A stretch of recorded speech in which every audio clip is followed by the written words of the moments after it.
Welcome to episode 5 of Crossing Continents, where Tavia and I continue our journey into the Great Migration of the Serengeti, and then make our way to over 11,000 feet on Mount Kenya.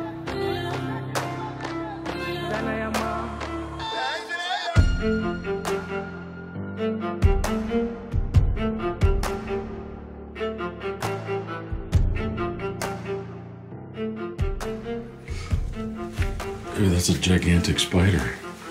He's huge. I'm tying up the Mombasa net. I'm not coming out.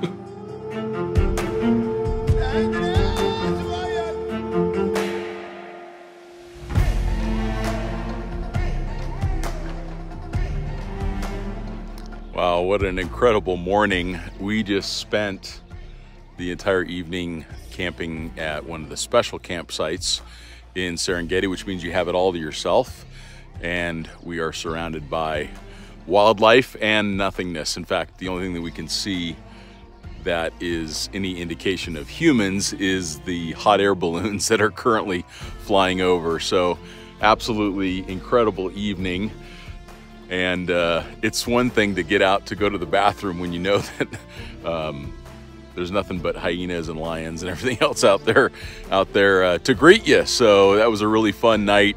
Didn't sleep all that great because of the storm and all the animal sounds, but it was worth all of the loss of sleep. But pretty incredible. I recommend, if you do go to the Serengeti, to find one of those special campsites, and they're just called special. So you can book them just for yourself. It's about 50 bucks for the night, and you're camping all on your own out in the Serengeti. So sorry if this video is slightly distracted, because I'm looking around to make sure something doesn't eat me.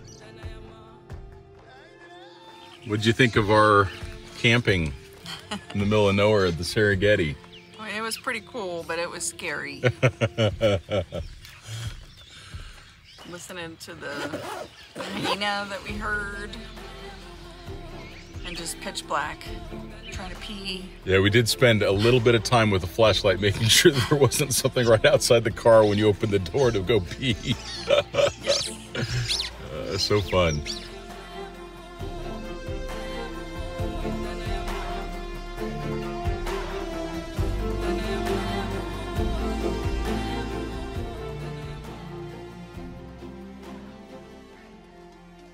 We hit the Serengeti at the end of the Great Migration, which also paired with early seasonal rains. We overlanded the most remote and challenging routes we could find, which allowed us to avoid other travelers. It really felt like we had the wilds of Africa all to ourselves.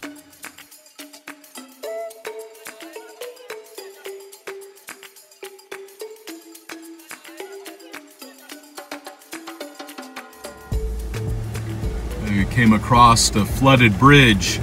Some of the locals warned us that there is a big chunk of the concrete missing, so we've got to take a detour around. But how amazing is that? I mean, it rained only for the last day, and everything is really starting to flood.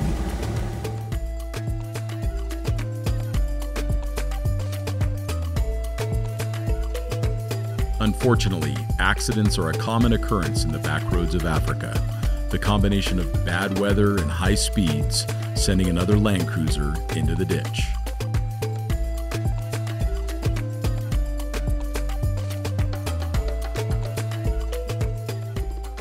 So here we are at Lake Victoria, beautiful little campsite. It is big enough to be considered a tropical sea. It's actually completely inland to Africa, but it is massive.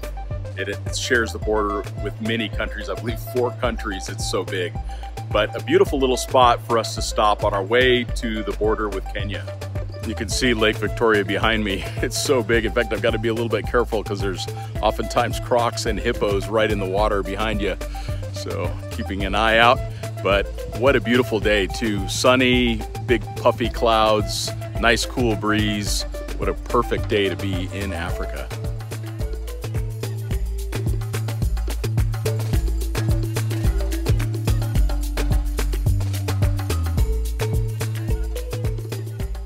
Just about every country in Africa has a reputation for bad roads, often right in the middle of bustling villages complete with massive potholes filled to the brim with water and mud.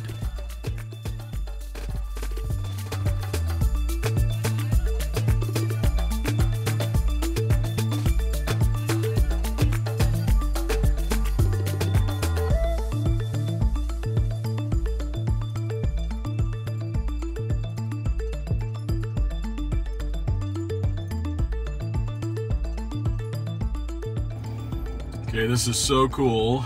We have not only crossed Africa from west to east already, but now we have crossed to the equator here. So we've gone from the southern hemisphere of Africa to the northern hemisphere, just coming into the little town of Nanyuki. The sign's not actually exactly on the equator, so it's kind of funny, but we made it. Pretty awesome.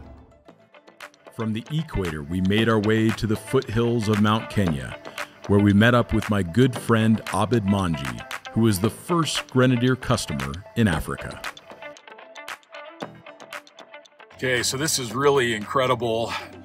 We are out here with Abid, who has a Grenadier in Kenya, and he selected a route up to Lake Ellis up in the Mount Kenya National Park. And we had to get special permission to go through the gate, and they unlocked it, and it has been a very long time since a vehicle has driven on this track. And we have had a bunch of downed trees. The track is already quite challenging, and we're rapidly climbing, and rumor has it that there are some significant washouts ahead, which might be the end of this track for us, and we'll have to find another way around. But we're going to go up to a beautiful lake that is at 11,000 feet. So really excited to be here. Yep, dropping in, coming up, looking great. Straighten out a little bit for me. Is it still flashing?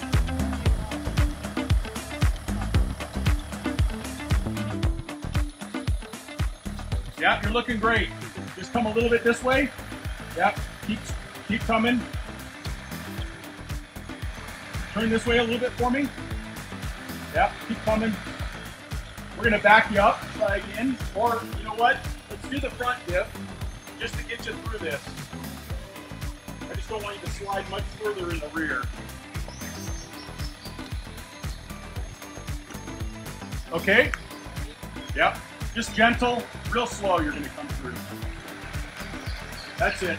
All right, you're over the log now. Now go ahead and disconnect that front dip with another touch. There you go.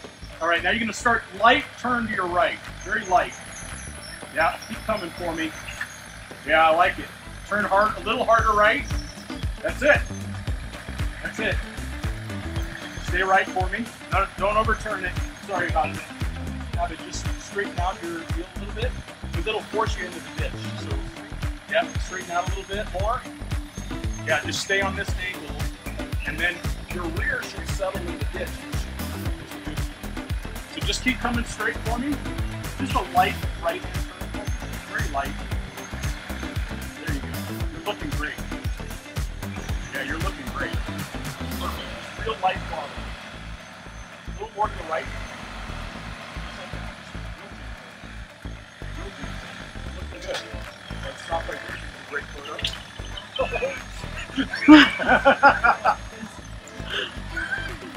This is a great photo. Say hi!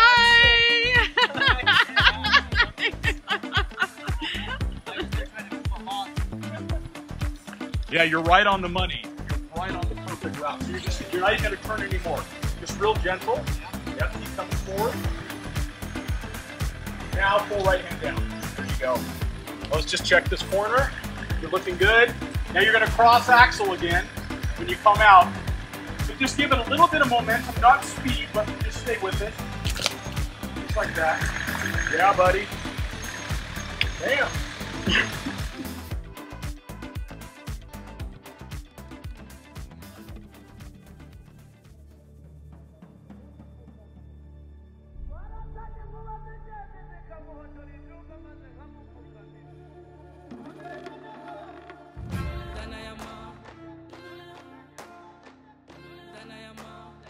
All right, so this is what we've come up to now. We have got a big pile of tree in the track. It's a little bit too low to drive under this side.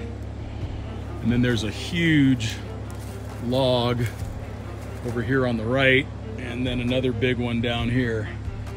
We'll just take a minute and see if that's even feasible to deconstruct here.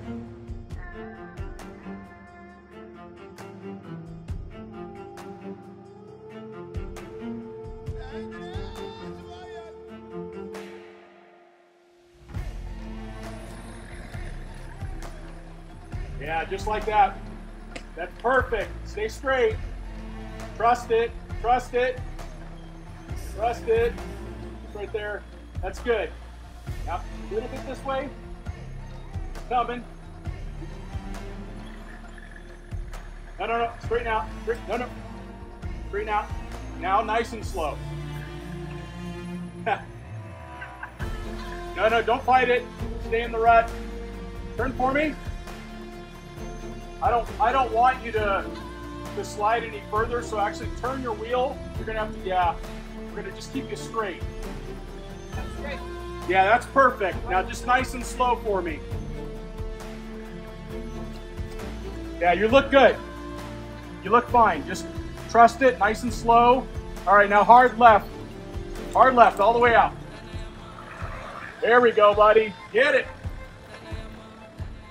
Thanks so far. Oh, I'm loving it. I'm grateful for this weekend. Very grateful. Yeah, it's so sick. good. It's awesome. I've learned a lot. Nice, man. Yeah, thank you, Scott. We were on an established route and had permission from the park rangers to clear and repair the road. But we were also losing daylight and our options were fading. Prudence becomes critical the more remote the route, so we turned around to find another way to the lake.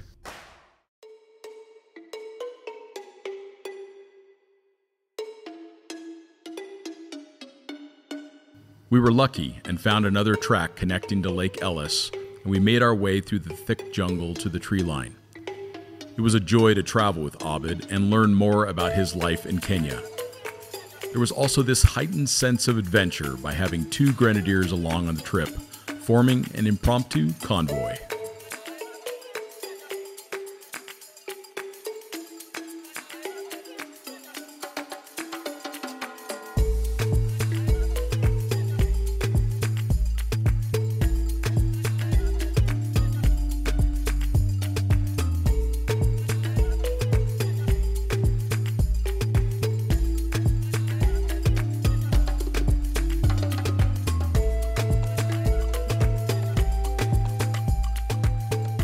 We're climbing now, and I've basically taken on the role of videographer and photographer and part-time spotter because Tavia is rocking it up the mountain here, doing a great job driving the Grenadier.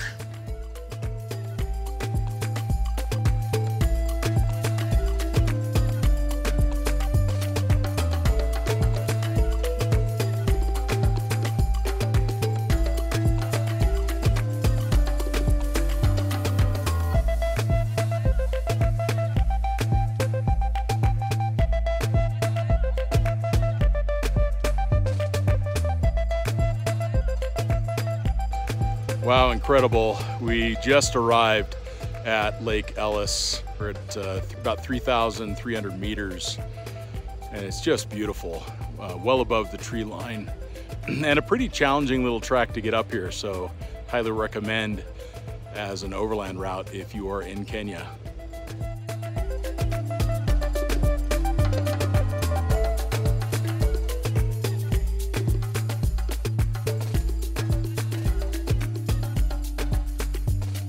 Pretty incredible night sleeping at this elevation. Bit of a headache this morning from gaining so much altitude without spending a night, but this was the view in the morning. It's a light drizzle right now, but not too cold. But this part of Kenya is really special, and it's just incredible to be above the tree line, out of the jungle, and at over 11,000 feet. At this lake, there's even trout in the lake, so people will come up here and cast or fly fish or just enjoy the experience. But it's going to be a really challenging road this morning getting out. It's rained all night and the road was already getting rutted and muddy. So I think it's going to be a difficulty getting out today. We'll see what today holds.